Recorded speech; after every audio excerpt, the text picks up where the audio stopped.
Hey, this video is part of Vibe Coding Olympics video series. If you have not seen the main video yet, please go and watch it first. It contains the context for what this video is about. Now that you're back, this means that you're wondering how did Windsurf perform in its run. Let's take a look. Code. Next we have Windsurf. Okay, let's copy all the things that we liked or ranked again. Remove the checkers.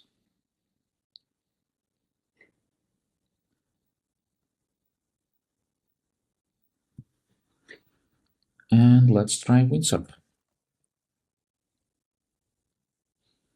So here is a Windsurf, it's loading, we need to update. Let's use the latest version to be fair.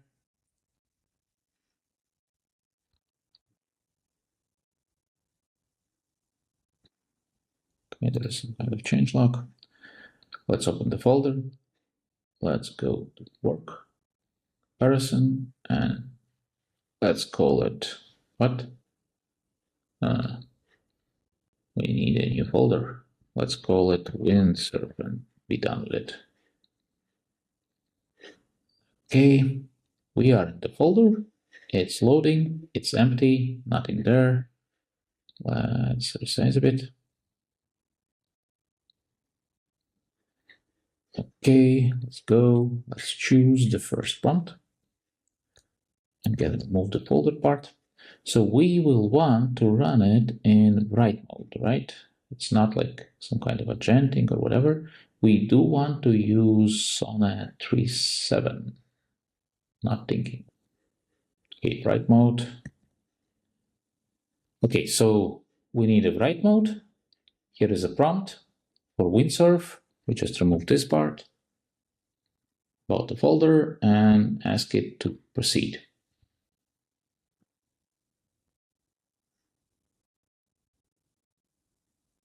Okay, it created a folder. It's creating an index file.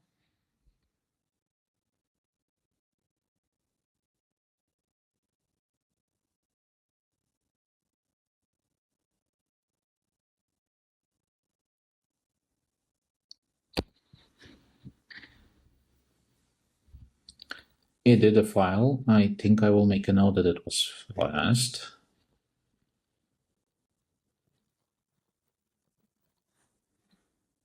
What else? It's creating a JavaScript that is a separate file. Not sure it's important. Maybe that's why it was fast.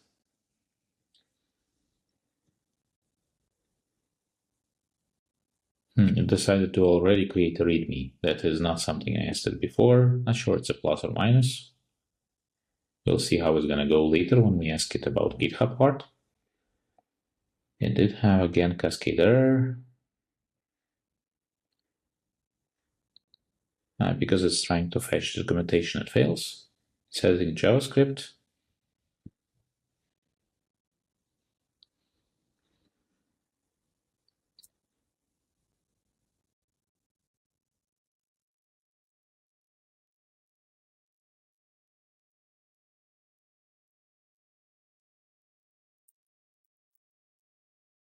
Okay, take my words back. It's actually kind of slow at the moment.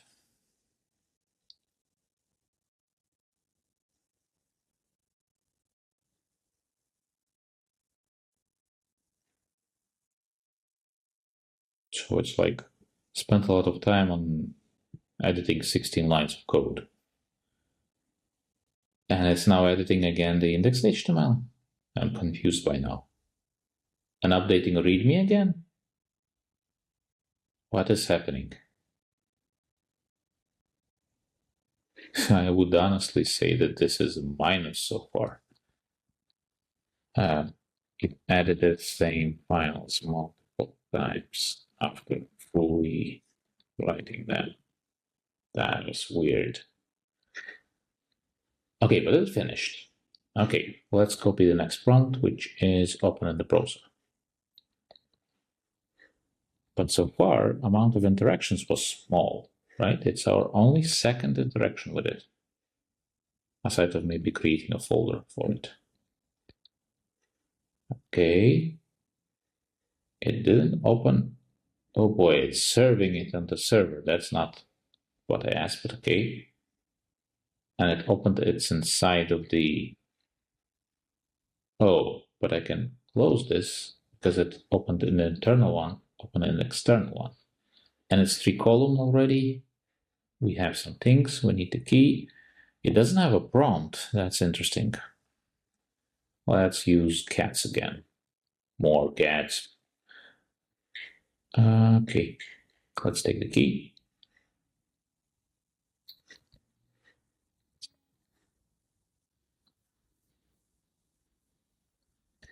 It has pretty cool loading indicators.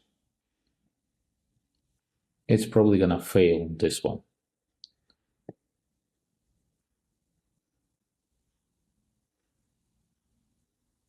What's interesting about it is that they proposed it worked out of the gate. Wait, it didn't use the new model.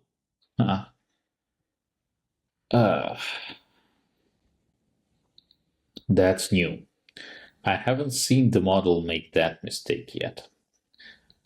That's interesting. Okay, so let's go and say that it did not use new model. And it did fail to patch the documentation. But others did use the new model. So what we're gonna need to do is to say that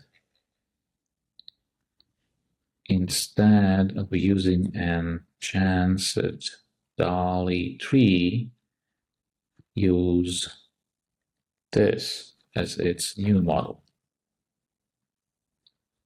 Let's ask for that and see what's gonna happen. But we did need to do a new interaction, right?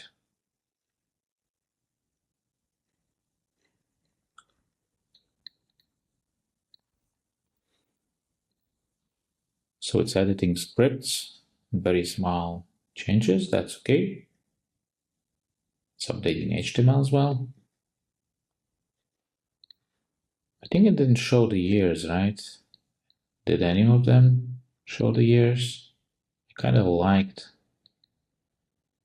in one of my initial runs, I liked that they showed, like, yeah, this is my.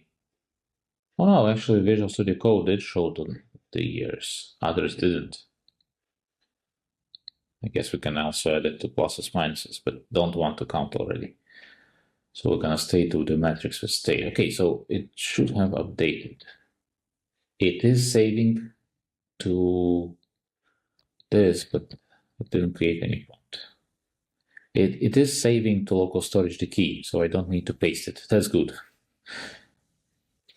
So now I expect it to throw an error.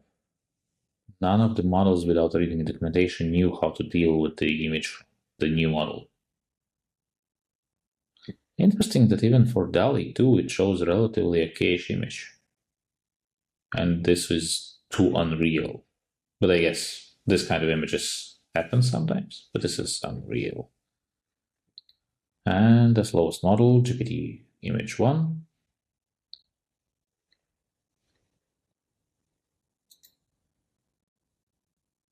Failed. But this thing didn't see. Oh, actually it failed in a thing that we know about. It failed again to parse it, so it wasn't bad. We need to give it this message to fix.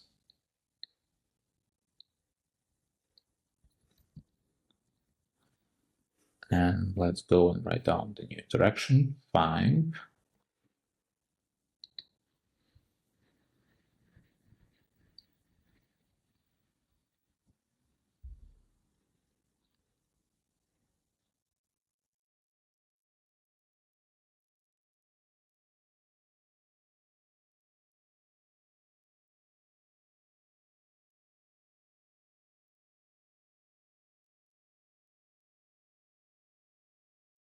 Okay.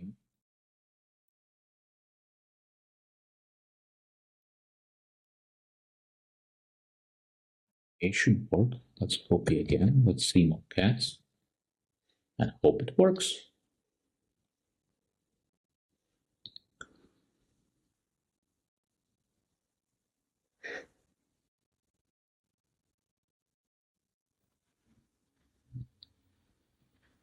Okay, 2 cats are here.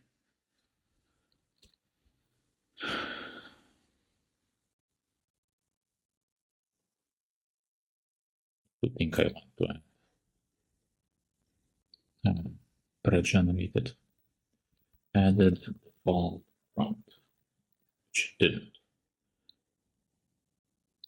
For others, they all did.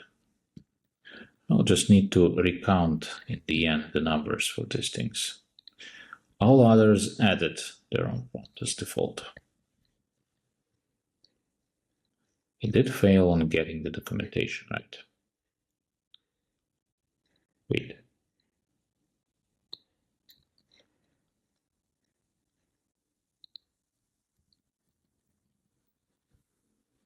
Okay. Wait, what I need to see here. Yes, the image works. It does show year numbers now. That's cool.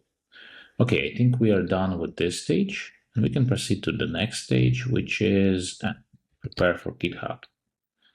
Okay, prepare for GitHub. And we need to add a new.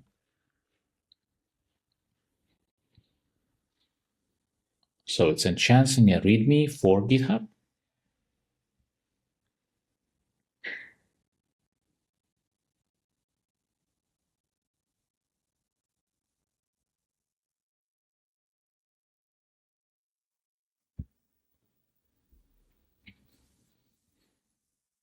I will need to later update all of the READMEs to say which one was created with which tool.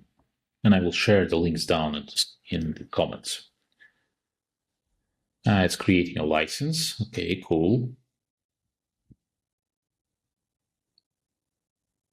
It's creating an assets to put a banner there. And what's next? It's creating an SVG banner. I wonder if that's going to succeed. Oh, wow, it's actually created a banner. We called it a screenshot before.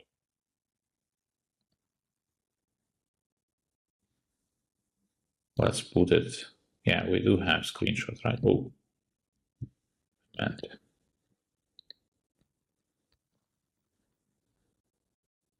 give it there.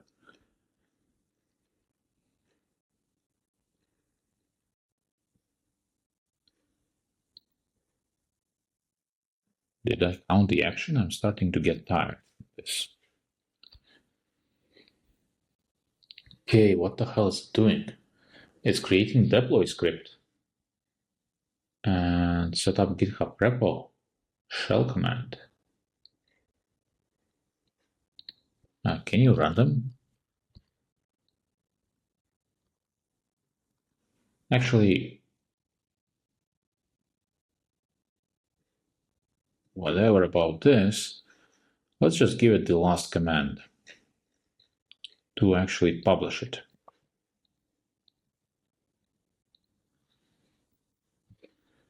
Let's write here that this is interaction 8.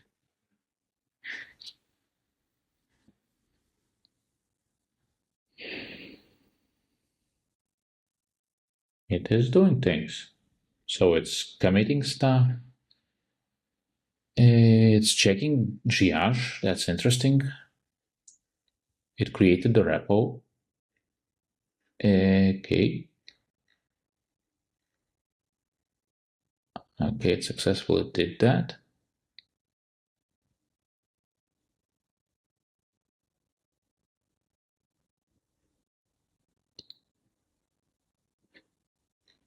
It did create a repo with a nice README. But it still requires from me additional actions to publish it. Which means we're gonna add additional thing here. And it is now that we can try to evaluate it quickly. So we had 9 actions. Let's see. So it works. Yes. Has loading indicators. Yes. Probably the most beautiful ones I saw. It does have error handling.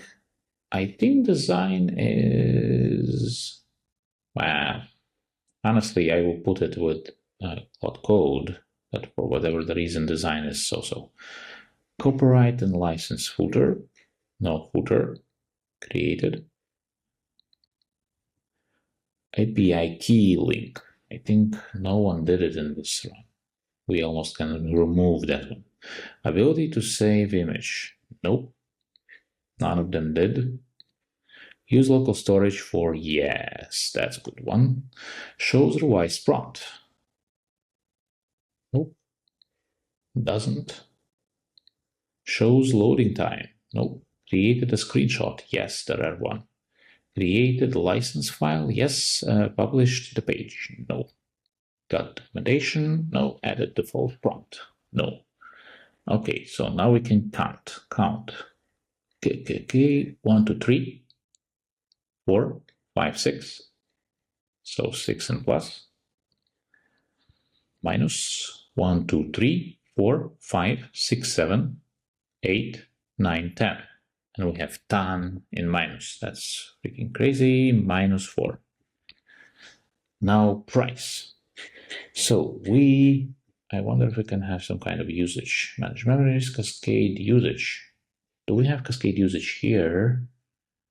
I think we spent 7 credits, like, yes, credit in 12 days, view breakdown. Yes, I think we spent 7 out of 500. Let's go to Windsurf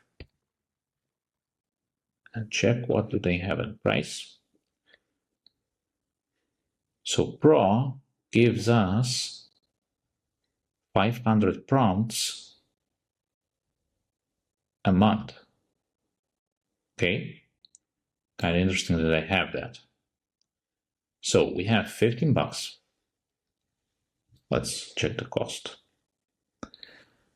So it's $15